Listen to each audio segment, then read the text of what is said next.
Maintenant, je donne la parole à Denise, qui a un témoignage à nous donner. Tu peux venir devant, s'il te plaît. Elle me l'a donné en descendant, j'ai encouragé de le donner, parce que c'est merveilleux ce que le Seigneur fait. Que le Seigneur te bénisse. Amen. Et c'est la troisième fois que je viens ici. Donc, je suis des cours de guérison avec l'AING à Oron, en ligne. Alors, j'ai un témoignage. Je travaille, je suis aide-soignante à domicile. Et là, en ce moment, je suis chez un patient et je suis arrivée vendredi. Donc, je reste sur place pendant 1 ou 2 semaines. Et vendredi, je suis arrivée, mon patient était complètement malade. Alors, la famille se préparait à commander un lit médicalisé, un fauteuil médicalisé, et puis ma collègue complètement paniquée. Elle me dit, moi, je suis partie 2 semaines avant, il allait aux toilettes tout seul, et puis j'arrive, elle me dit qu'il faut que je l'accompagne, il n'est plus indépendant. Alors, ok, moi j'ai gardé mon calme, toute la famille est partie, et après, je me suis mise à prier. Je lui ai demandé si je pouvais prier pour lui, il a dit oui. Donc j'ai posé mes mains sur lui, j'ai commencé à prier avec la foi que j'ai. Et j'ai demandé à sa fille de m'acheter du gingembre, je suis africaine, je viens du Cameroun. Donc la médecine traditionnelle, j'aime beaucoup. Alors, j'ai demandé du gingembre, j'ai demandé du citron, lime, j'ai demandé du Vicks. Et j'ai embaumé du Vicks, de tout, je lui ai donné du gingembre. Le soir déjà, je suis arrivée vers 13h. Déjà en soirée, ça allait déjà mieux. Il commençait à parler. Quand je suis arrivée, il était comme ça, il n'osait même pas, il n'arrivait pas à regarder. Alors, à ouvrir ses yeux. Et du coup, le matin, sa fille qui est venue dormir sur place, qui était paniquée, elle voit qu'il parlait, qu'il se déplaçait seul et tout. Et après, elle me dit, mais vous avez fait un miracle. J'ai dit, mais non, je n'ai pas fait de miracle. J'ai prié pour lui parce qu'il a accepté. Elle me dit, ben, vous pensez que la prière, ça fait quelque chose? J'ai dit, oui. C'est pas moi qui ai fait le miracle, c'est Dieu qui l'a guéri. Amen. Et aujourd'hui, depuis vendredi, monsieur va bien. Il se déplace seul, il tousse moins. Il étouffe moins, il a moins de problèmes respiratoires et tout va bien. Là, et hier nuit, vers 21h, sa fille m'appelle, elle m'envoie un message, elle dit, Denis, si tu veux aller à l'église, je viens te remplacer à 10h. Normalement, je ne vais pas être là, et puis elle m'a remplacée sur le message.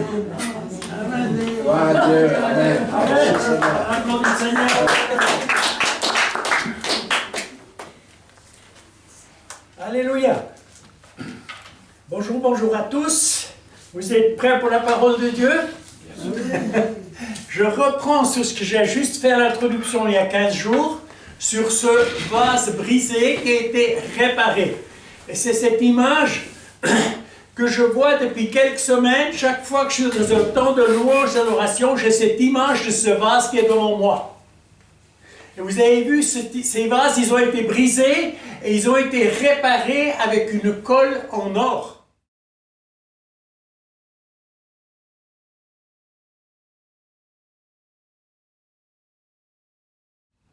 Amen. Amen. Juste que vous ayez compte de vitesse pour que vous compreniez ce que ça représente. Je vous lis juste 2 versets dans Timothée. 2 Timothée, 2 versets 20 et 21. Dans une grande maison, il n'y a pas seulement des vases d'or et d'argent, mais il y a aussi de bois, de terre. Les uns sont des vases d'honneur, les autres sont des vases d'usage vil. Si donc quelqu'un se conserve pur et s'abstenant de ces choses, il sera un vase d'honneur, sanctifié, utile à son maître, propre à de bonnes œuvres. C'est intéressant, je me suis remis un petit peu dans la parole, j'ai cherché les versets qui parlent de ces vases. Et vous allez voir que c'est très intéressant de voir le nombre de fois, je ne peux pas tous les citer, où le Seigneur nous montre, il parle au travers de ces vases. Et ce vase, c'est l'image de votre corps, tout simplement. C'est l'image de votre corps. Et ces vases, vous avez vu, sont de différentes tailles, de différentes couleurs, de différentes formes, parce que vous êtes tous originels et originaux. Nous ne sommes pas tous la même chose. Quand je repense à ces vases, ça m'a beaucoup fait repenser à mon temps de jeunesse, à mon temps de souffrance, le temps de la scolarité où j'étais battu, où on m'a malmené par des paroles incroyables, que j'étais un incapable, un bon à rien. Là, j'étais un vase vil. J'étais un vase brisé. Un vase vil, c'est quoi? C'est un vase pour y mettre des déchets. Et c'est comme ça que je me sentais à l'époque. Et c'est bien triste quand on passe ces situations-là, mais à l'époque, je ne connaissais pas le Seigneur, mais le Seigneur, il me connaissait moi, et il savait qu'il allait faire un vase différent. Je n'allais pas rester dans cette situation de détresse, de panique, où vraiment on était stabilisé avec les paroles. Je pensais pas tellement au Seigneur parce qu'on avait à la maison, papa il lisait la Bible en bon allemand, on n'y comprenait rien du tout, de toute façon, puis ça s'arrêtait là. Et je ne pouvais pas connaître le Seigneur avec ce système, je ne pouvais pas. Mais malgré ce temps où j'étais persécuté, j'étais malmené, Jésus avait un plan merveilleux. Amen. Et c'est le même plan qu'il a eu pour chacun d'entre vous, autrement vous ne seriez pas là ce matin. Amen. Vous ne seriez pas là ce matin. L'image de la personne et de voir la transformation, c'est la grâce de Dieu, c'est rien d'autre. C'est la grâce de Jésus quand on est transformé d'un vase vil à un vase d'honneur. Et chaque fois que je vois ce vase devant moi, je vois que c'est un chef-d'œuvre. Vous êtes un chef-d'œuvre. Chaque fois que je vois ce vase, je vois une œuvre d'art, parce que chaque fois c'est quelque chose de spécial. C'est quelque chose de spécial. Chaque fois que je vois ce vase, je vois qu'il est précieux. Vous êtes précieux, vous êtes précieuse. Amen. Alléluia. Chaque fois que je vois cette vase, je vois qu'il est de toute beauté. Vous êtes de toute beauté. Malgré votre âge. Moi, je suis le plus vieux. Non, pardon. Yvette est la plus âgée que moi. Hein. 10 ans de plus, pardon. Alléluia. Ça n'a pas d'importance, ce n'est pas notre âge qui fait la différence. Le Seigneur nous a créés, il nous a créés parfaits. Amen. Mais de chaque fois que je vois cette image, je vois à côté Jésus à la croix. Je vois ce qu'il a payé pour moi. Je réalise le prix qu'il a payé, qu'il a donné sa vie, qu'il a donné son corps, qu'il a donné son sang, qu'il a tout donné pour moi. Et ça, il n'y a rien de plus grand, bien sûr, il n'y a rien de plus merveilleux. Mais je vois tout le temps cette image du prix qu'il a payé pour me libérer, pour m'enlever de cette situation dans laquelle j'étais, pour me rendre libre. Amen. Il a payé à la croix. Il a payé à la croix. Et c'est là que je vois vraiment sa grâce. Je vois, son amour. Je vois sa bonté. Mais je vois aussi sa souffrance. Je vois même des fois ce visage défiguré. Tellement qu'il a payé un prix incroyable. On a de la peine à comprendre.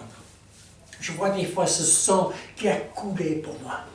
Il a coulé pour chacun d'entre nous. Alléluia. Le vase qui est brisé, qu'on a tous été brisés, parce qu'on a tous été dans le péché, sans exception. Mais nous avons été restaurés, rassemblés avec de l'or. L'image de l'or, c'est quoi? C'est la justice. Voilà. C'est la justice. Et l'or, en plus, c'est quelque chose qui est pur parce que ça a été purifié par le feu. Amen. Gloire à Dieu. Moi, je trouve ça extraordinaire. Et c'est au travers de ça, donc nous sommes la justice parce que nous sommes restaurés par le sang et cette image aussi d'or qui passe à côté. Jésus a passé par le feu pour nous. Et nous sommes libérés, nous sommes devenus plus purs que l'or. Amen. Plus purs que l'or parce que c'est le sang qui nous a lavés, qui nous a purifiés. Alléluia. Gloire à Dieu, gloire à Dieu. Je prends un verset dans Ésaïe 64, 7. Cependant, ô Éternel, tu es notre Père, nous sommes l'argile et c'est toi qui nous a formés. Nous sommes l'ouvrage de tes mains. Alléluia. Nous sommes l'argile et lui, il est le potier. Celui qui forme l'image. Alléluia. C'est pour ça que nous avons été formés à son image. Et c'est ça qui me touche. Je suis en train de lire justement dans la Genèse. Chaque fois que je pense à ce verset qui nous a créés à son image. Je ne sais pas ce que ça déclenche en vous. Mais moi, je trouve ça tellement grand. C'est tellement beau, c'est tellement merveilleux. Nous ne sommes pas un produit d'hasard. Il nous a créés à son image. Amen. Il s'est donné de la peine. Comme que nous soyons plus âgés, plus jeunes, plus grands, plus minces, ça n'a pas d'importance. On a été créés à son image. Alléluia. Et ça, je trouve extraordinaire. Genèse 2:7. L'Éternel Dieu forma l'homme de la poussière de la terre. Il souffla dans ses narines un souffle de vie. L'homme devient un être vivant. On a tous été créés, amen, gloire à Dieu, à son image. Mais ça me montre la grandeur, ça me montre la puissance, ça me montre l'autorité de notre Père Céleste. Comme il a fait les choses, comme il nous a créés. Je repensais à David. David, c'est un homme qui a souvent passé par des moments de souffrance, nous le savons. Il a souffert, quand on le voit dans ses prières. Le psaume commence avec des cris de détresse et souvent, il arrête, il arrive au bout où il est libéré, où il sent que l'Éternel a agi, qu'il a intervenu dans la situation. Le psaume 31:13. Je suis comme un vase brisé. Alléluia. Et c'est ce vase brisé, c'est cette image que j'avais de moi, de ce vase brisé, de ce vase de souffrance. Il va dire plus bas, ma vie est consumée dans la douleur. Voyez-vous, les coups de bâton qu'on peut prendre en tant qu'enfant, comme moi à l'école, bien que ce ne soit pas les parents, après moi c'est pire, c'est encore pire, ça s'oublie. Ça s'oublie. Bien sûr qu'il y a une certaine douleur qui est là, mais les paroles qu'on vous a dites, les paroles méchantes, les paroles arrogantes qu'on vous a dites, vous ne les oubliez pas. C'est comme, c'est évident, c'est dans le cœur, c'est dans le cœur, c'est quelque chose qui est comme attaché à vous, ça fait partie de vous, vous le traînez comme un fardeau avec toute votre vie. Et c'est que le jour où j'ai donné ma vie au Seigneur, mois de juin 82 avec mon épouse, c'est que ce moment-là, que ce fardeau est tombé. Cette souffrance, cette blessure qu'on m'a infligée à l'école et en apprentissage, où vraiment j'étais la pire des poubelles, excusez-moi du mot, ça a disparu, c'est parti, parce que Jésus est intervenu. Alléluia. Et c'est ça la victoire, c'est ça la victoire. Là où le Seigneur intervient, on est libre. Alléluia. Gloire à Dieu. Il y a encore un autre vase dont on ne parle pas beaucoup. C'est un vase de souffrance, c'est un vase d'abomination. C'est le vase qui était posé au pied de la croix. Jésus est en train d'agoniser. Il arrive au bout de ses forces. Il était pendu pendant 6 heures pour nos péchés, nos maladies à la croix. Et qu'est-ce qu'il a? Il a la bouche complètement desséchée, ce qui est normal. Après cette souffrance, la langue collée au palais, il va dire « j'ai soif ». Et le soldat, il prend une tige d'hysope, il plante une éponge et il donne du vinaigre à boire. Quelle abomination! Quelle abomination! Et c'est là que Jésus va dire « je remets ma vie entre tes mains, tout est accompli. » Tout est accompli. Un temps de souffrance incroyable. David, il va aussi dire dans Psaume 69, 4, « Je crie, mon gosier est desséché. » Quand on est dans la situation difficile, on crie au Seigneur, on a ce gosier qui est desséché. Moi, je l'ai vécu une fois en tour de montagne. C'est terrible d'avoir soif, je vous promets. Avoir soif, c'est terrible. Avoir faim, c'est pas, pour moi, c'est pas un gros problème. Mais la personne qui a soif, que vous n'arrivez plus à parler parce que votre langue se colle au palais, c'est incroyable, c'est douloureux comme partout. C'est presque apeurant. Et c'est ce que David a vécu, c'est ce que Jésus, notre Seigneur, a vécu. Je pense encore à un autre vase que vous connaissez aussi. C'est l'histoire déesse vierge. Vous connaissez tous cette histoire. Hein? Mais les sages prirent avec leurs lampes de l'huile dans des vases. Encore une fois, des vases. Les 10 étaient des dames qui avaient donné leur corps au Seigneur. Elles avaient une lampe. Elles étaient converties. Mais il y en a 5 qui n'ont pas suivi. Elles ont été de nouveau prises par les plaisirs et les joies du monde, et ainsi de suite. Elles n'ont pas suivi, elles ne sont pas restées attachées au cep. Elles ne sont pas restées attachées à Jésus. Elles ont lâché prise progressivement. Malheureusement, nous connaissons des personnes qui ont passé par là. C'est bien, bien triste quand on voit que tout d'un coup, ils disparaissent. On ne le voit plus dans les rangs de l'église. Ils ne sont plus là, ils ne sont plus présents. Et ça fait tellement mal. Ça fait tellement mal. Et c'est exactement ce qui s'est passé avec ces dames. Et 5, elles ont pris la réserve d'huile. Et l'image de l'huile est importante parce que c'est l'image de l'esprit. Et c'est cet esprit de Dieu qui est en nous. C'est un esprit de vie. Et cet esprit de vie, il a besoin d'être nourri de la parole. Amen. Il a besoin d'être nourri. Nous avons besoin d'être nourris au niveau spirituel. Alléluia. C'est pour ça que c'est tellement, tellement important d'être attaché à l'Esprit de Dieu, qui nous conduise chaque jour, qui nous conduise dans chaque situation que nous sommes, dans chaque discussion que nous avons, que nous sommes conduits par l'Esprit de Dieu. Et malheureusement, 5 n'avaient plus cela. Elles n'avaient plus cela. Et quand elles sont arrivées, quand elles étaient achetées de l'huile vers le marchand, quand elles sont arrivées, frappées à la porte était fermée. Et les paroles de Jésus, ça fait tellement mal quand on entend ça. Je ne vous connais pas. Gloire à Dieu, il vous connaît. Amen. Amen. Alléluia. Alléluia, c'est un privilège extraordinaire. Ça me faisait penser aussi un petit peu, quand je repensais comme elles ont perdu un peu leur foi, ça me faisait penser aussi à la semence que Jésus a jetée. Où il a jeté sur les rochers, c'est les corbeaux qui sont venus manger. Les corbeaux, c'est l'image de Satan. Il va essayer de te piquer, il veut toujours essayer de nous voler. Il n'a pas changé. Hein. Il ne va pas changer. Mais il va toujours essayer de nous voler. Ce qui est tombé sur le chemin, il y avait peu de terre, ça a pris racine. Et les soucis du monde, encore une fois, comme ces 5, les soucis du monde ont de nouveau enlevé ce qu'il y avait de bon. Après, dans les ronces dans les buissons, ça a été étouffé, il n'y avait de nouveau plus rien. Mais gloire à Dieu, 100% dans la bonne terre. Amen, c'est pour ça que vous êtes là. Alléluia, c'est pour ça que vous êtes là. La semence est tombée dans la bonne terre, elle est tombée dans votre cœur. Et vous avez dit oui au Seigneur, vous avez dit oui à Jésus. Alléluia, et ça fait toute la différence. Alléluia. Je relis le verset 21.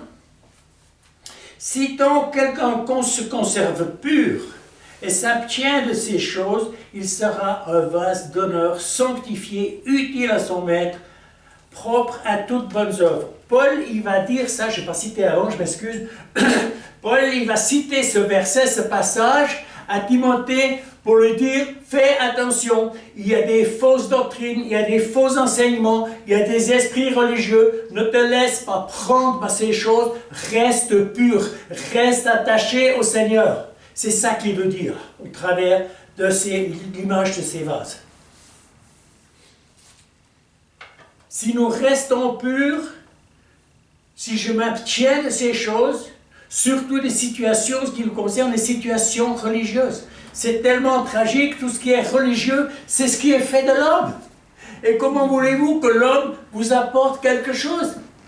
C'est pour ça que la religion, elle n'apporte rien du tout. C'est mort parce que c'est fait de l'homme. Ça n'a pas de valeur. Il n'y a pas l'Esprit de Dieu. Il n'y a pas Jésus dans la situation. Mais si on nous détourne de ces choses, il nous dit, là, tu seras un vase d'honneur. Alléluia. Et c'est à ça que nous sommes appelés. Et vous êtes un vase d'honneur. Je repensais encore hier, quand je priais sur ce thème, de la situation de garder le cœur pur, ça fait, il n'y a pas longtemps, ça fait 3-4 semaines, Je prie tous les matins, j'aime prier pour l'Église du Seigneur, je les bénis, je proclame le shalom, je proclame le feu de Dieu, que l'Église du Seigneur soit vraiment bénie et renouvelée et visitée. Et tout d'un coup, le Seigneur me met à cœur, prie pour l'Église, c'est bien, mais prie pour qu'ils crucifient leur chair. Il m'a mis quelque chose à cœur qui n'est pas facile à dire. Il m'a dit, malheureusement, l'Église est prise dans la pornographie de l'Internet à un point incroyable.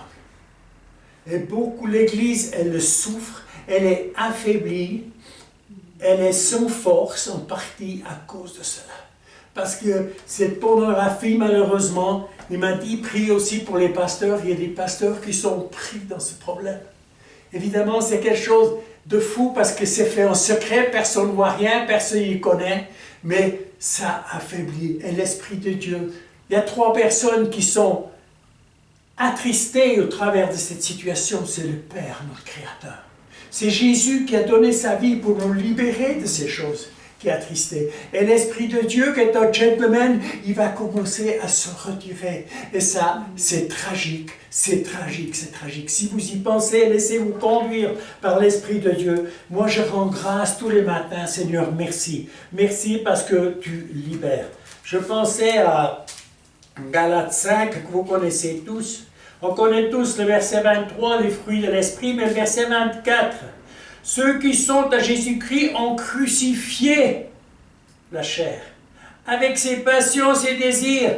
Nous vivons par l'Esprit et marchons aussi selon l'Esprit. Alléluia. Crucifier la chair. Sanctifier. C'est marqué que nous sommes sanctifiés si nous gardons distance de ces choses. Ça veut dire quoi? Ça veut dire rendre saint. Vous êtes saint, vous êtes sainte. Amen. En ayant Jésus dans le cœur, nous sommes saints, nous sommes saintes. Gloire à Dieu. Ça veut dire mettre à part pour Dieu. Alléluia. On est mis à part pour Dieu. Ça veut dire consacrer ma personne à Jésus. C'est ce qu'on fait ce matin. On lui donne de nouveau ce cœur. On dit, Seigneur, continue. Même qu'il y a des situations difficiles, on s'accroche à toi. On continue d'aller de l'avant. On ne se laisse pas déstabiliser. Amen, amen. Et là, je suis utile à mon maître. C'est qui ton maître? C'est Jésus. Amen. Je suis utile à mon maître pour de bonnes œuvres. Alléluia. Pour de bonnes œuvres. Et là, je me suis dit, qu'est-ce que je prends comme verset pour en citer des centaines qui nous montrent qu'est-ce que sont les bonnes œuvres. Et là, je pensais quand même aux armes spirituelles qui sont quand même importantes, que nous soyons bien revêtus, que nous soyons toujours prêts pour la vérité comme ceinture, que nous soyons prêts pour la cuirasse de la justice, que nous soyons bien revêtus, amen, revêtus pour le bon combat. Chaussures de l'évangile. Chaque chrétien est un évangéliste. Alléluia. Le bouclier de la foi. Amen. Les casques du salut et l'épée de l'esprit. On se rappelle, il y a quelques mois en arrière, le papa d'Evelyne nous a remis l'épée de l'esprit. Ce n'est pas quelque chose pour attaquer, c'est un instrument de défense contre les puissances de l'ennemi. Alléluia. Il veut nous délivrer de ces choses. Je pensais aussi à Marc 16, 15 à 20. Je sais à peu près par cœur, mais par sécurité, on va juste ouvrir la parole. Puis il leur dit, allez par tout le monde, prêchez la bonne nouvelle à toute création. Celui qui croira sera baptisé, est sauvé. Celui qui ne croit pas sera condamné. Voici les miracles qu'accompagneront ceux qui auront cru. En mon nom, ils chasseront des démons. Ils parleront de nouvelles langues. Ils saisiront des serpents. S'ils boivent quelque breuvage mortel, il ne leur fera point de mal. Ils imposeront les mains aux malades et les malades seront guéris.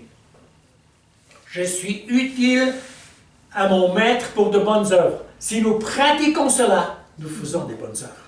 Alléluia. Nous faisons des bonnes œuvres. Gloire à Dieu. Gloire à Dieu.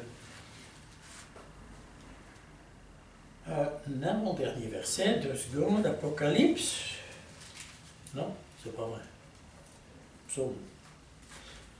Psaume 56, 9. Tu recueilles mes larmes dans ton outre ou dans ta coupe, suivant les traductions. Tu recueilles mes larmes dans ta coupe. Ne sont-elles pas inscrites dans ton livre? C'est David qui dit ça. C'est dans les psaumes 56, 9. Et le plus beau verset pour moi, c'est dans Apocalypse 5, verset 8. Quand ils eurent prié le livre des 4 êtres vivants, et les 24 vieillards se prosternèrent devant l'agneau. L'agneau, c'est Jésus. Tenant une harpe et une coupe d'or remplie de parfums qui sont les prières des saints. Alléluia. Vos prières sont tenues, elles sont récupérées dans le ciel. Elles sont dans le ciel, elles sont dans les coupes d'or. Alléluia. Et ça doit nous encourager. Alléluia. Il n'y a pas de prières qui se perdent.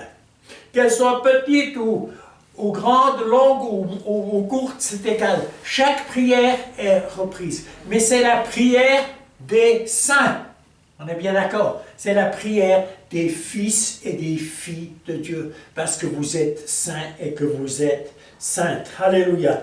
Et je trouve ça tellement extraordinaire que ce soit pris dans des vases d'or. Alléluia. Moi, je trouve ça tellement merveilleux. C'est un peu ce que j'avais à cœur pour ce matin. C'est ce qui m'a parlé au travers de ces différentes coupes, différents objets, comme Pascal nous a juste montré. Je trouve que c'est extraordinaire. Vous êtes tellement unique, vous êtes tellement original, vous êtes tellement précieux et précieuse parce que vous avez été sauvés, vous avez été délivrés, vous avez été guéris et purifiés. Guéris, amen. On a pris la Sainte Seine ce matin? Amen. Alléluia, on a saisi. Amen. Gloire à Dieu. Amen, amen. Voilà un petit peu ce que j'avais à cœur pour ce matin avec ces vases d'honneur que vous êtes. Alléluia. Amen, amen.